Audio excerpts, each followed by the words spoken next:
I am living in the society, with the society.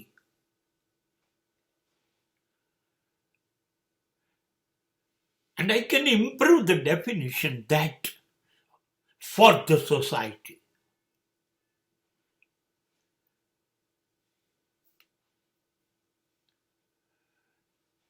And that is a real spiritualization.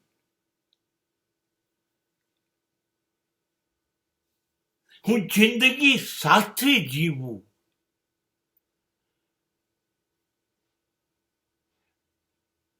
અને જિંદગી સાથે રહીને સમાજમાં જીવવું, આ મોટામાં મોટું તપ છે. અને જો આ સફળતાથી જીવી જવું તો એ તપસ્યા છે, એ અધ્યાત્મ છે, એ ધર્મ છે.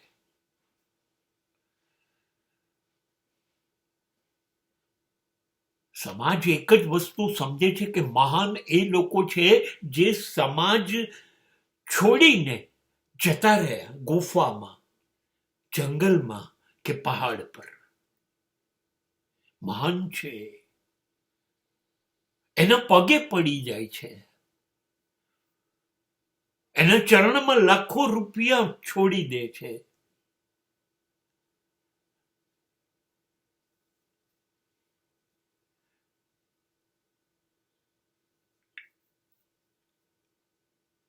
નહીં, નહીં, નહીં, નહીં.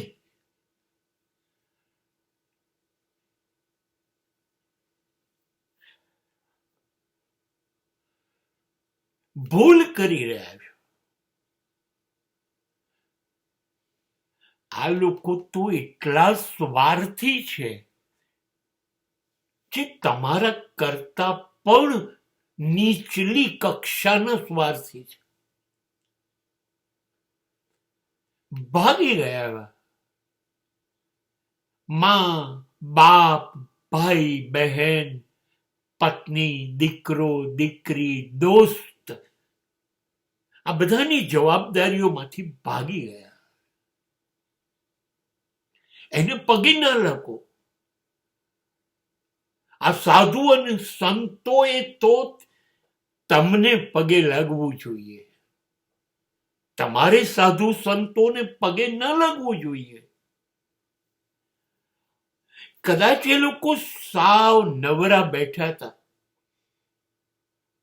તો કોઈ સલામ ન કરત.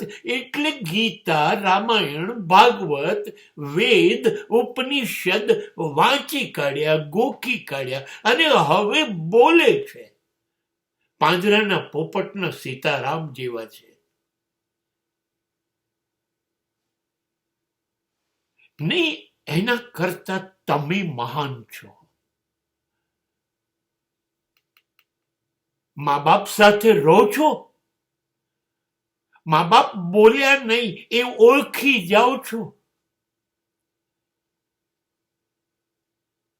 મા બાપની કરચલી પડી ગયેલી ચામડીમાં, ચહેરામાં આંખો જે છે એની ભાષા આવડે છે.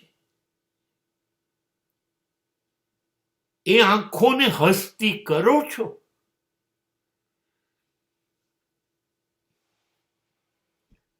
તો તમે મહાન છો. આટલું પૂરતું છે. દાન નથી કરવું. એના ચશ્મા, એની ચંપલ, એની દવાઓ, એની ઈચ્છાઓ પૂરી કરો છો. જવા દો મંડલેશ્વરોને.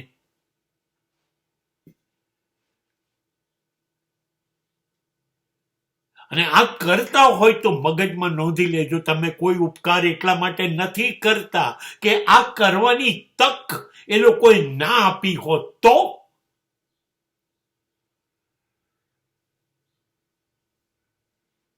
હું એન્જિનિયર, હું ડોક્ટર, હું વૈજ્ઞાનિક, હું વડાપ્રધાન, હું સુપરસ્ટાર,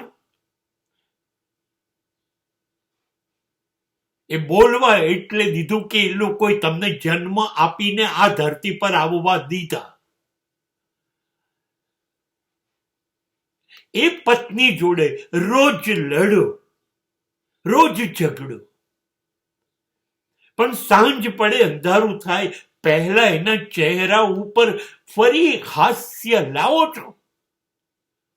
જીવનભર દિવસ લડવાની તાકાત એનામાં આવે એવી રીતે જીવો છો, સાંજે હસાવો છો.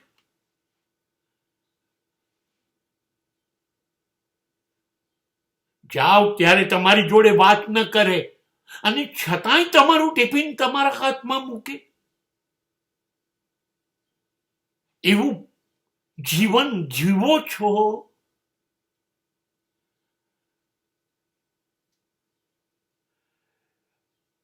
સાંજે 6 વાગે ઘરે આવતા હોય ને 6:30 થાય તો એ એક ગેલેરીના વરંડામાં ચોંટી ગઈ હોય.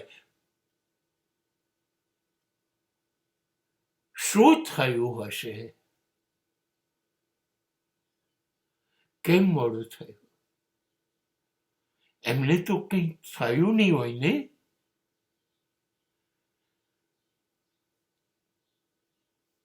સમગ્ર દુનિયાને જોવાનું ભૂલી જશે એની આંખો, અને એ આંખો તમને સાંજે 6:30 શોધતી હશે અને તમને જોઈને પાછી ખીલી ઉઠી હશે. એ જીવન જીવો છો તો મહાત્માઓ પાસે ના જાઓ. તમારી તપશ્ચર્યા અદ્ભુત હશે. એનો આ પુરાવો છે કે માં કે બાપ સાંજે પૂછે, બેટા આવી ગયો? પત્નીની આંખો ખીલી ઉઠે તમને જોઈને.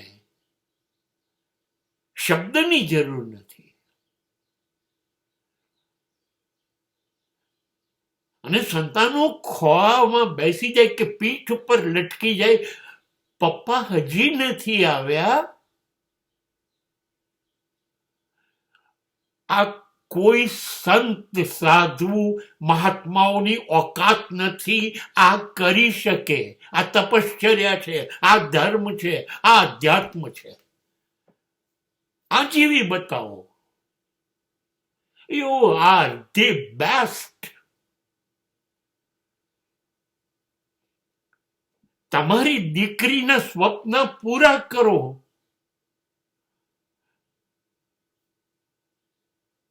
તમારી દીકરીને દીકરો બોલતા મારા પપ્પા રડી પડે. આ તપશ્ચર્યા છે. એનું ફળ ઈશ્વર પાસે માંગવું નથી પડતું. આ જ મિનિટે આ જગ્યાએ મળી જાય છે. દીકરાઓ ખભે લટકી જાય છે. પત્ની ના પીવું હોય તો પાણીનો ગ્લાસ લઈને હાજર થઈ જાય.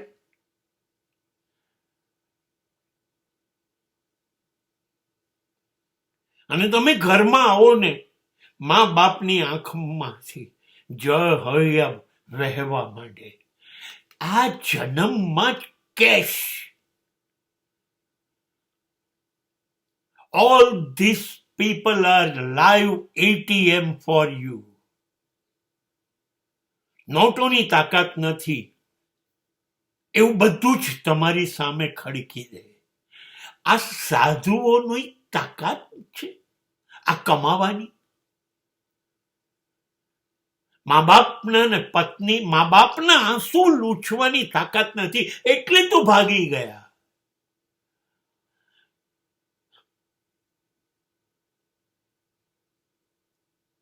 પત્નીના ચહેરાને, બાળકોના ચહેરાને હસતો રાખવાની તાકાત એ તો ઈશ્વરમાં હોય.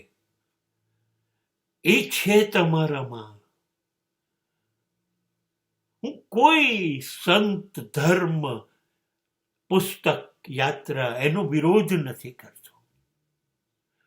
સાચું કહું, આ બધા જ તીર્થ સ્થાનો છે. તીર્થ સ્થાન છે.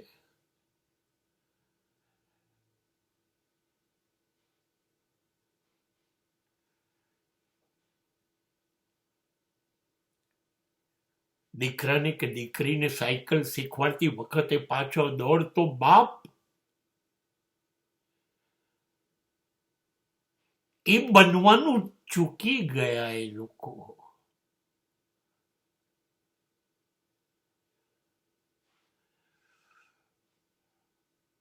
ના, એ આવશે પછી હું કહીશ. બોલનારી પત્ની, ચૂકી ગયા એ લોકો. કમનસીબ છે ગુફામાં જઈને બેઠા.